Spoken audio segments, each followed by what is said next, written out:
Paul, effective decision-making is inspiring.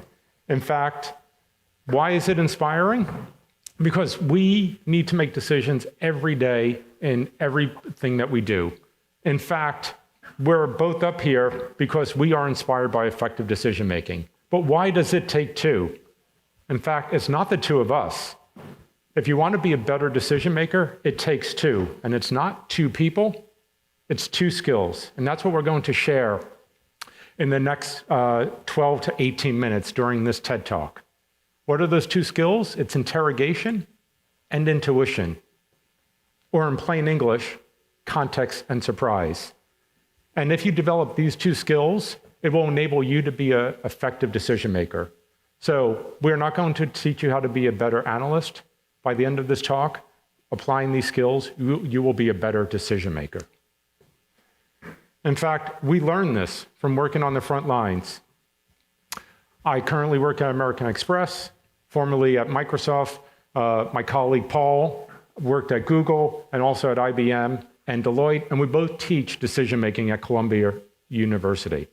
And we developed this notion of quantitative intuition from working with global teams in highly matrix competitive industries and from teaching thousands of executives and managers to be the specific skills we are going to share right now.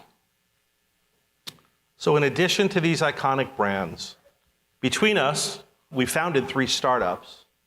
They didn't go so well, so we're here today. We've been practicing the art of decision making for years, and we recognize that, we work in a highly competitive set of industries, fast-paced. We're surrounded by brilliant people.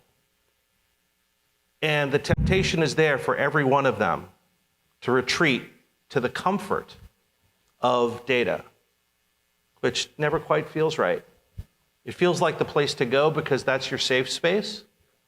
But what you're doing, what we're all doing, is spinning. We're not making progress. We want to make clear decisions, and we're taking all the steps to not make clear decisions. So we've been talking a lot about decision-making so far. Show our hands. Who thinks they are an effective decision maker? There's always one or two in the audience. Any other brave souls? In fact, this entire room are effective decision makers. You may not realize it, but based on various studies, one from Columbia specifically, you make 70 meaningful work-related decisions in a day. There's a second study from Cornell, specifically looking at the number of food decisions you make in a day. And it estimates you are going to make 226 specific food decisions today. 226. Whether the number is 226 or the number is 70, let's even be conservative. Let's say you are making 12 decisions in a day. That is essentially one decision for every waking hour. 12 decisions. So let's step back. What is a decision? Why do we struggle with decision making? At the core, a decision represents change. It's a point in time when you are being asked to consider to do something differently. And as individuals, we are not wired for change. This is why we resist decision-making, why it is tough. And we are afraid of casting a decision that is not right, not smart, or making a choice that is not perfect. We fear that if we make an imperfect decision, it will impact our personal brand, our performance rating, an internship opportunity, or your next client engagement. So what do? We seek the perfect decision. And this quest is counterproductive to agile decision-making. Yet we deceive ourselves. We're hoping to attain certainty. As we request more information, run one more spreadsheet, call another meeting, get a little bit more information, and what do we wind up with? We wind up spinning. We're in countless meetings, and too frequently, we're not any better off. So to be a better decision maker, you don't need to become a better analyst. So to become a better decision maker, you need to develop two specific skills, and this is what we're going to share. One around the ability around surprise, and the other one around context. So as we get into that, let's point out the spork. Why the spork?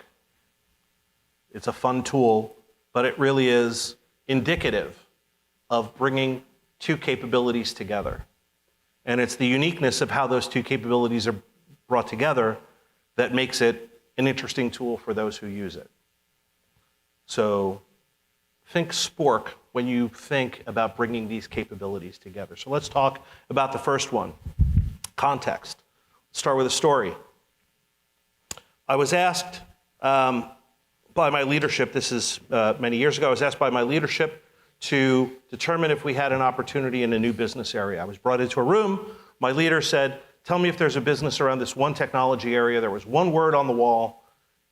And he said, go figure that out. Let me know when you're done. So I found some folks that were up to the challenge, worked side by side with me, and we saw 78 customers in 120 days. The first thing you go do is talk to customers and prospects to see if something is valuable. So after 3 months, I had to report back to an investment leadership team, 5 general managers, and explain that yes, we saw clear interests. We saw buying patterns. We saw areas that fit with the business that we were in and what we could do together. So I knew that I had their attention, and I knew that we would get the investment. But I also knew that it was smart to call a friend. So I called Chris, as we often do, on a Saturday morning and had virtual coffee. And I said, listen, we don't want to miss this. We want to present the best case possible because we think there's a tremendous opportunity. So you're a market research guy. How do I tell this story the best possible way? So the first thing I said to Paul, you need to put it in context. 78 customers, you're on the road for 120 days, you went around the globe. Like, that's impressive, but it is incomplete. If your goal is to compel action, you need to put it in context. So I start to ask him a series of questions.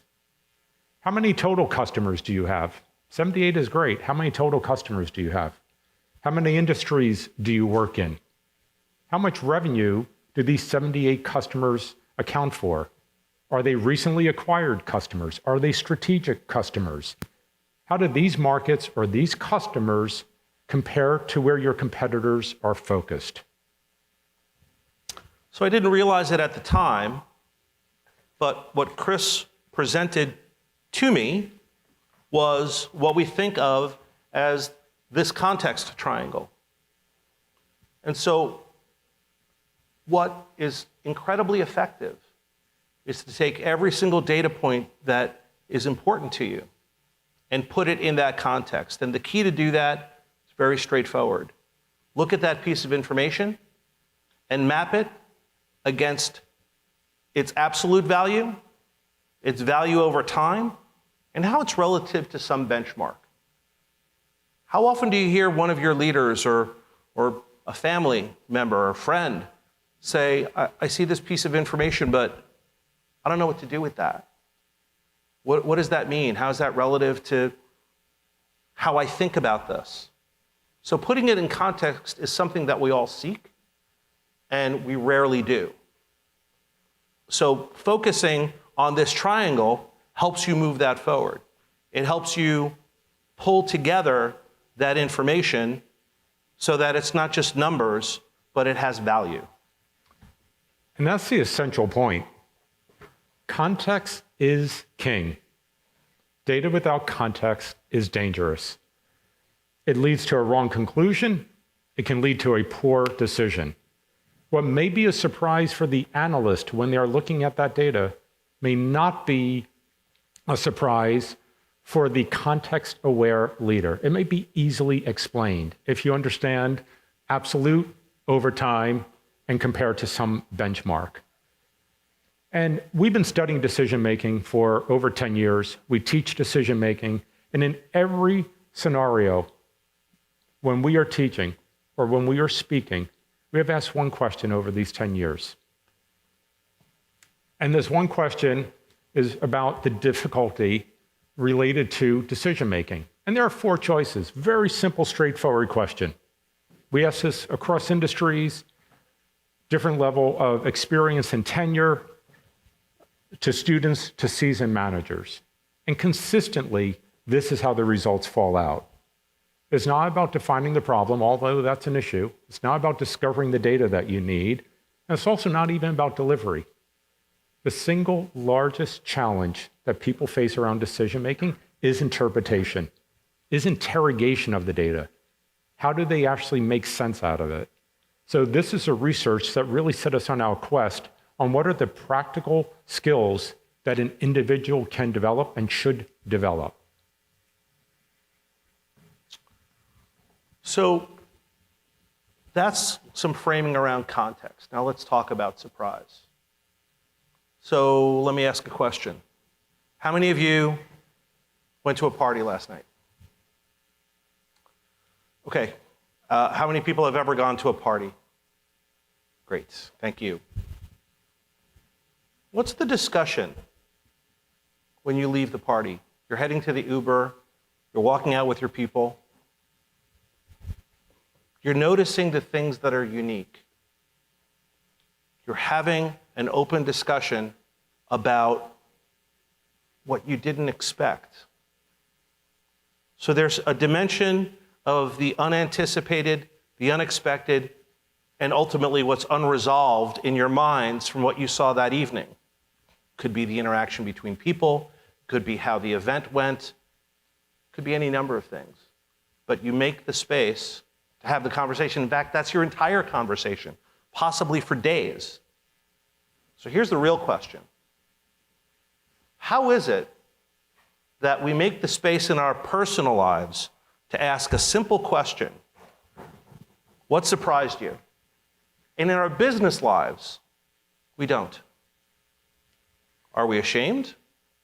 Are we concerned? It's a very open question that we really should lean into. So, like in a personal setting, that rich dialogue typically happens outside the room.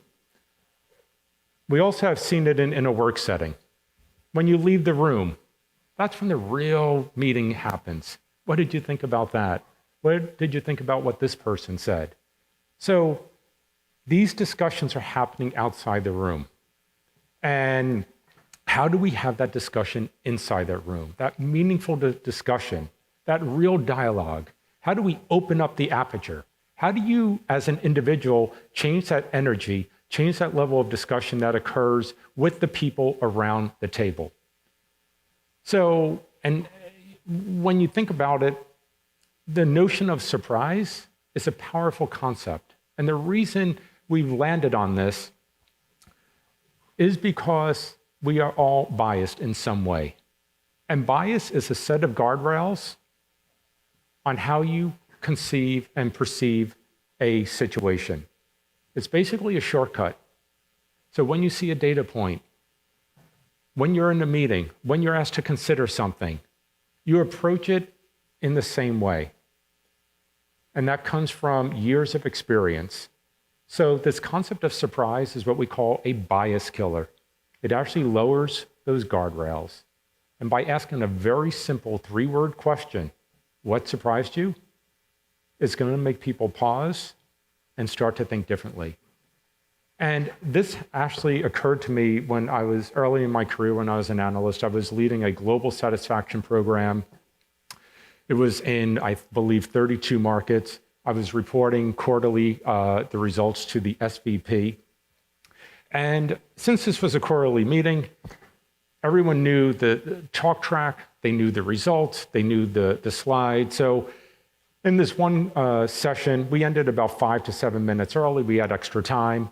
And the SVP said, Chris, anything unexpected in the information, anything you didn't understand? And I'm like, actually, there was. There in the US, which was broken up into 42 geographies or districts, there were 12 districts spread throughout the country, through the different regions, Northeast, Southwest, Midwest, that didn't fit the pattern. So of these 42, what did I do?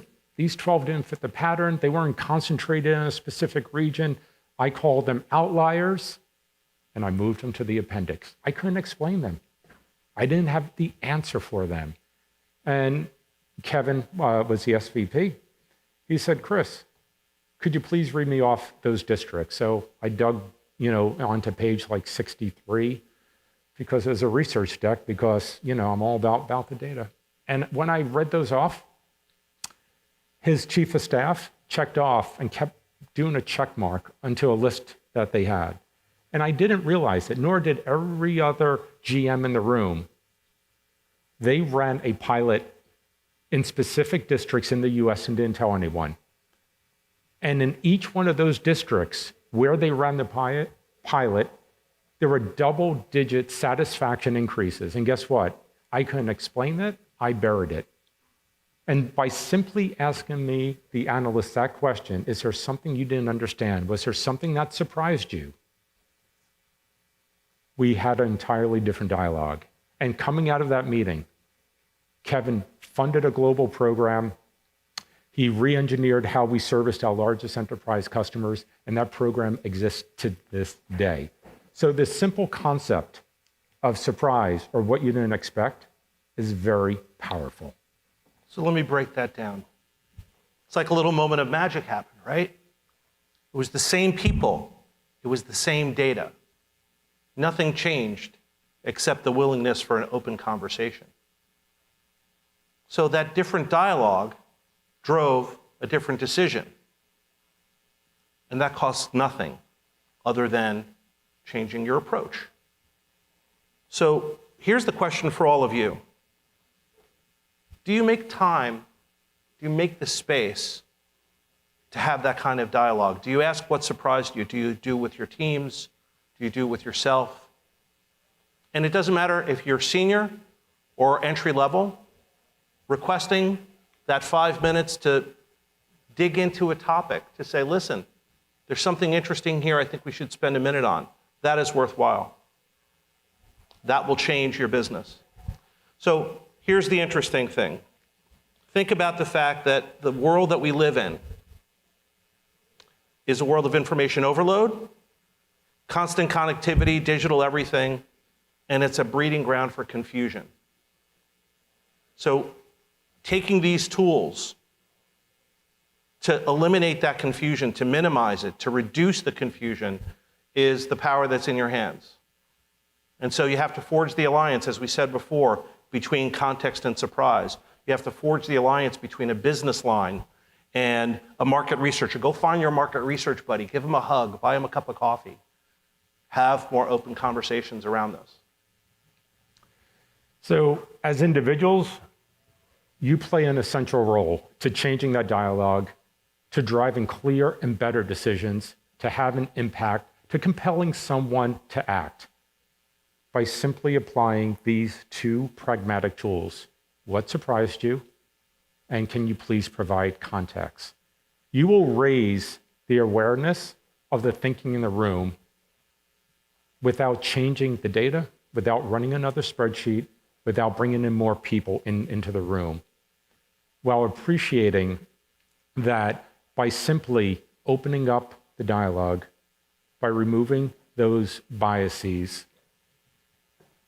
and understanding what is really matters in terms of context, absolute, over time, and compared to a benchmark, and then also being confident enough to not have the answer, but to ask the question. The smartest person in the room does not have the answer. The smartest person in the room asks the most powerful, insightful question. So I'm going to wrap up with a favorite quote from Andrew Lang. He is a Scottish poet. He uses statistics as a drunken man. He uses a lamppost for support rather than illumination.